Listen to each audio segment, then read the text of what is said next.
Hey guys, welcome back to my channel. I swear every time I get on here to film a new video, I feel like I'm a whole different person. I'm just in this season of shedding a lot of layers of myself that every single week I have massive breakthroughs, and I'm just doing so much deconditioning that I'm really learning that I am not who I think I am. And that might sound kind of weird, maybe even scary, but it is not when you are undergoing the shift between your past self and entering your new era, which is the authentic, most empowered version of yourself. And if you're in this season, you know what that's like. Today, I'm using my journal as inspiration. This is actually the I Am Her journal. I actually sell this. It's a design that I had my friend make, and it's actually representative of us. You know, me. This isn't actually me, but it's the girl who is here with the bun. She's like the uptight, wound up, busy, trying to have it together girly. And then underneath is a version of her who is feminine, who is flowy, who is fierce, who is intuitive, surrendered. She's creative. And I just feel that as women, we have these two sides of ourselves. I mean, everybody does, but we often don't give ourselves the permission to say, I am her. I am both of these persons. And sometimes we're just so wound up that we forget to let loose, and vice versa. Sometimes we're too loose and too in our feelings that we don't get things done. Owning these two sides of ourselves is part of our becoming her journey, and that is basically what we do here and what we talk about here on this channel. So if you resonate with any of that, you're in the right place. Now today I thought I would share with you 10 things that you need to unlearn if you want to become the best version of yourself. And I'm sharing this from my own experience and from my own life, because again, I'm using my own journal to talk about this.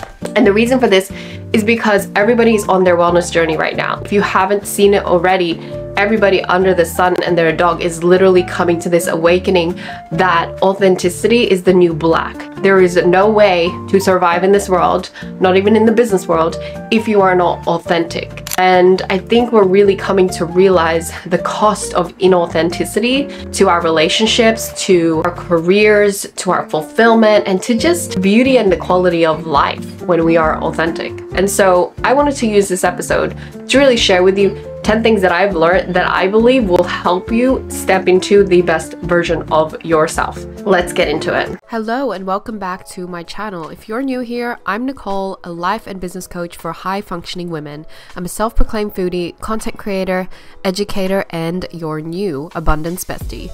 In my world, we talk about all things to do with elevating your life. I post weekly videos helping the everyday woman embody her highest self, create inner wealth, master her mindset, unlock her femininity, and be an absolute boss in life. I create resources, trainings, and host experiences online and in person in order to help you reconnect to your true self. Not the one you think you need to be, but the you that you were born to be. So you can reclaim your power and amplify your voice to lead, love, and create as a woman. If you like my vibe and you want a little bit more abundance in your life, hit subscribe to be notified whenever I drop a new episode, and be sure to check out the free resources in the description below. Number one, I'm learning that in order to become the best version of myself, I need to learn how to do things just for me and for no performative function. To do things without documenting them. To do things without needing to script them. And I know that for a long time, I was very much the opposite. And I really struggled to do things without thinking about posting about it or without having to plan for it. It would take me so long to even just write up a script for YouTube that my camera would be on standby. Like I'd turn the camera on ready to film, but then I'd be like, oh, let me just add more notes. And then 20 minutes pass by, my camera's dead because it's been on and I just haven't clicked record because I needed to always have a plan. I'm learning that I need to choose to raise the standard for myself in terms of my authentic expression, meaning I'm not gonna do things for the camera anymore. I'm gonna use social media last at the end of my day. I'm going to take the photo after, before my eyes. Wait, what? I'm gonna take the photo after my eyes have looked at the view, or after I've taken my first bite. The camera doesn't eat first.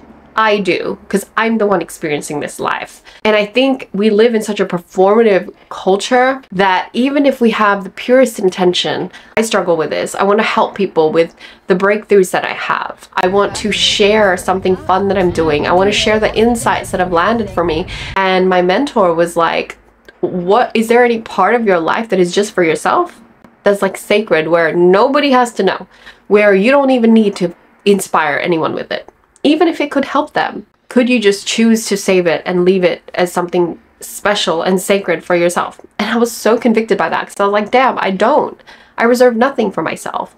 And I often go last. That is something that we are changing, and we are unlearning the habit of trying to perform all the time. And in the same way, choosing to raise the standard for myself, I'm going to let go of the habit of telling myself that I need to better my health, I need to better my food choices, I need to better my sleep because some book or some guru or some podcast episode told me so.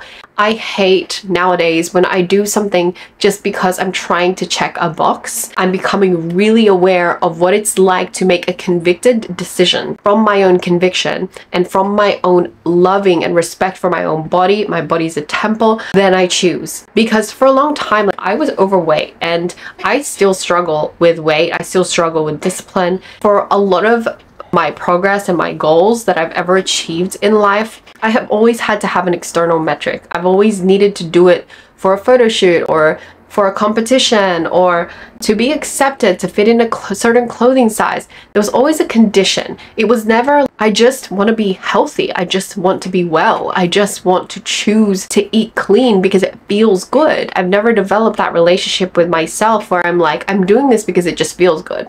There was always because somebody was saying I had to do it. And it's because I had to find a way to earn validation and love and belonging. And so that was the only way, at least with the tools that I had back then. I think especially with health and well-being for me, I'm currently in the journey towards a body confidence photo shoot. This is my second one, but I'm taking a group of ladies through my Embody Confidence program, where we coach them on their self-worth, self-love, self-perception, and self-acceptance, like all of these qualities. And then we do a body confidence photo shoot at the end of it. And going through this journey again, I'm realizing that the first time that I did the shoot, I like shredded like crazy. I did everything I could because my condition was I wanted to look good for this shoot. But now how I'm approaching it is so much more different. How can I feel within, and what choices can I make because I actually want to, not because there's a photo shoot that's going to happen. I want to look at the photos however way they come up on the day that reflect more of a healthier version of me that arrived there. Maybe physically I don't look the way that I did in my first shoot, but I want to look at that photo and know that I chose health, well-being, vitality by choice because I want to feel good. And I don't know if that's making sense for anyone, but it totally is making sense for me. It's really to be self-motivated and to unlearn this pattern of needing for somebody else to hold the standard for me. The second thing that I'm letting go of or unlearning is letting go of that expectation and self-judgment of where I think I need to be in life and in my career by now. If you haven't already caught up with my story, you'll know that well, you won't know because you haven't caught up. The things I say, I crack myself up. Anyway, I basically exhausted myself to burn out building my first business. And now I am reinventing myself, reinventing my life, figuring out my career, building a whole new business and a community. And while that sounds like a lot, what's really happened in the last few months is I've had to unlearn and let go of a lot of the expectations I had of myself that I needed to be further along.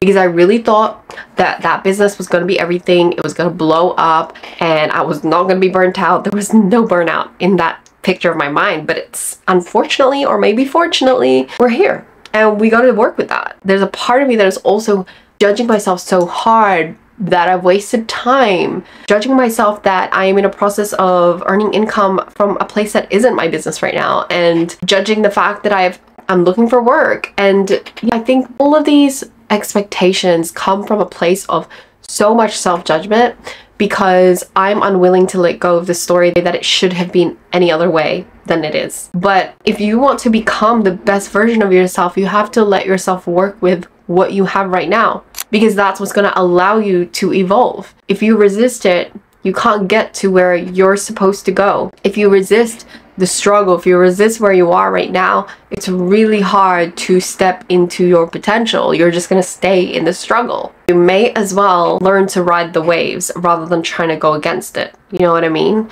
And so for me, unlearning a lot of things that society has conditioned me to believe, like if you start a business, it needs to be successful in 3 years, or burnout and quitting your business is a failure, and you need to be ashamed of the time you've wasted, and at 30 you should be at your peak. I'm not 30 yet, but I'm approaching it. All these stories, they're not true for everyone. They're not true, period. They're all subjective. I need to unlearn that, or else it's gonna be so hard for me to really step into my becoming, right? The third thing is unlearning the need to tune in and stay plugged in and connected to everybody and everything around you. We live in a culture that is hyper connected. We have been taught as a society since social media to always stay plugged in, or else you're missing out. I feel like this is just so unhealthy, and choosing to tune out and unplug from the noise and to genuinely make a commitment that social media comes last in comparison to real connections, real friendships, real conversations, and actually taking the time and energy to find out about someone's life by engaging with them, having a connection with them. This matters far more than what did they post on social media. And I literally always catch myself, my friends will know this, if I say, oh, I'm not sure if you saw my post on Instagram, to like start my sentence, oh, I will be like, I'm so sorry, because I hate saying that. I hate saying that you need to have a reference point of a version of my life. Why do we have footnotes when we talk? We shouldn't need to refer people to our Instagrams. Just give us the story. Tell us it is happening for the first time. Let's have a connection right now. And I just think we are worse at communicating and connecting nowadays because of social media. And I never want to just take my friendships and relationships for granted just because I know what's happening in their life. Just because I know everything about your life doesn't mean I really know you. And it also dangerously gives me the illusion that I know enough and that you're good. It gives me the privilege of assuming that everything is okay just because you look okay or you present yourself like you're okay. It gives me the selfish, I don't know the word. It makes me feel entitled. That's the word. It makes me feel entitled that I have given you the love and the support that you need by giving you a comment, a simple DM, rather than actually being there for you and asking you, how are you really? And I think that's why we have a vulnerability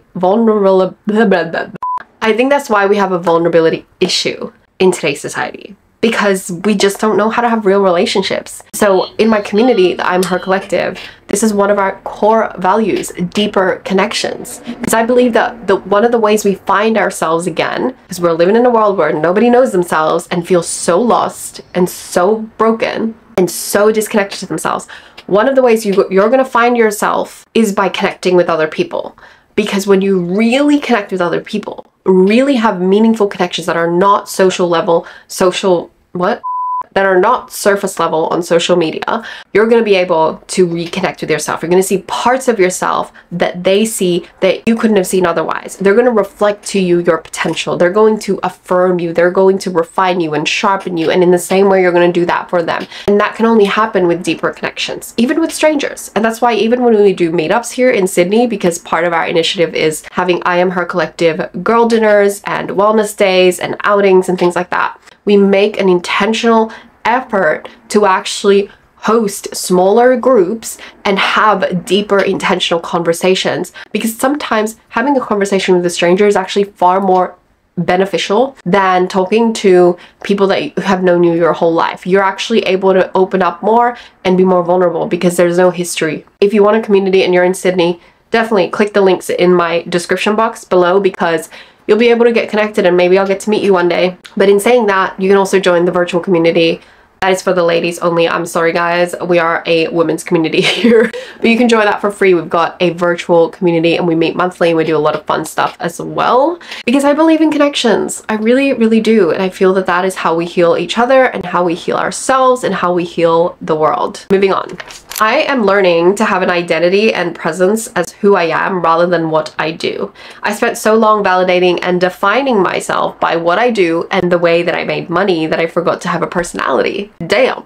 I'm unlearning associating my worth or my value to what I do because it's so toxic. When you are not working, or when you're sick, or when you're taking a day off, it can feel like you are of no value. Just like when I shut my business or when I was burnt out, I felt useless because I was like, I have no function in the world. This is so dangerous because we are not human doings, we are human beings. And we live in a culture that wants to place us in this box of we need to be producers, but we have ebbs and flows of our energy. And just like when the sun comes out, we wake up, and when the moon comes out and the sky turns dark, we go to bed. Do we have a problem with that? No, we don't have a problem with the fact that we have to sleep.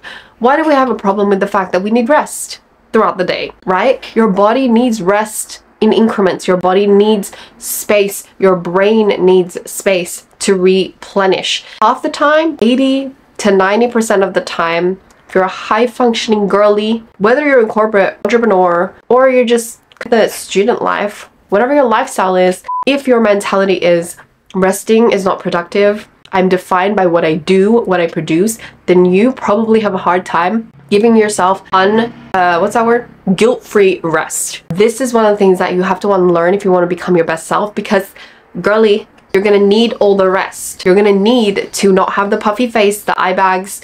You're gonna need to be well rested because you are a sleeping beauty. You need to be fully rested to be in your creative, creator, powerful, inspired state. I think a lot of us are used to functioning at baseline, just scraping to get by through the day level of energy, that we have to depend on caffeine. We have to depend on social media and stimulus outside of ourselves. We have to depend on buying things and material validation in order to feel alive. But if we actually just got proper rest, half the things that we binge on, half the things that we do that we don't even like, half the caffeine we consume, we'd probably not be consuming.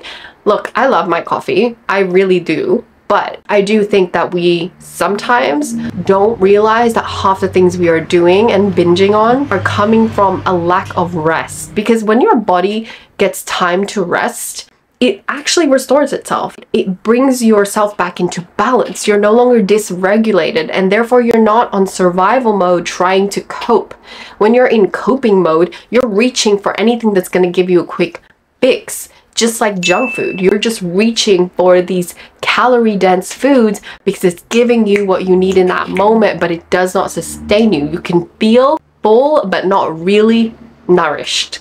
And that's the junk food social media diet. That is the go diet. That is the microwave meal diet. We need rich, nutritious food. And I'm not really just talking about food here. I'm talking about rich, nutritious sleep, rich, nutritious lifestyles, rich, nutritious thoughts. We gotta have a rich and nourishing life. And to have this well-being and vitality, we need to let go of this instant quick fix mentality. We need to let go of the need to always be on, and we need to recognize that everything is in cycles. Everything in nature has rhythms. There is an ebbing and a flowing, and your rhythm is not going to be the same as the person next to you. Even if you work in the same place, even if you have the same goals or values or whatever, you're a different person. You have a different makeup. You can give yourself permission to literally ride your own energetic waves. And if you need a helpful tool for that, you can check out Human Design Blueprint, and that's going to give you a quick breakdown of how your unique energy blueprint works. And this is something that has changed the game for me, understanding my unique human design. And I can't go on enough about it. Jenna Zoe is a really great, she's the founder of the Human Design podcast, I think. I'll link it below, but look into your human design, and if you don't understand your chart, do some research and download one of those readings. Do what you need to do. Just get a baseline understanding of how your energy is different and start to give yourself permission to work with your own energy. If you want to take your abundance to another level, I want to help you. I'm a life and business coach for women who want to step into their next level by activating wealth from the inside out. To help you take your first step to unlocking true abundance and your aligned potential, I'm giving you free resources, workshops, and masterclasses that you can access on demand right now. Check out www.nicoleconception.co/free-resources to get your hands on it. For more videos like this, check out the other playlists and series I have on this channel, and don't forget to hit subscribe to be notified whenever I drop a new video. And if you're more of the podcast type, check out Freedom in Flow, where I dive even deeper into the concepts that will help you create less hustle and more flow, abundance, and alignment in your life and business. Now, if you're a reader, you'll want to subscribe to my email list for unfiltered, honest, and most importantly, applicable life upgrades. Now, don't be a stranger. Connect with me on Instagram and TikTok and send me a message. I love getting to know you and your story. It's why I do this. Okay, my lovely, that's all for now. I'll see you soon. Signing off, Nicole.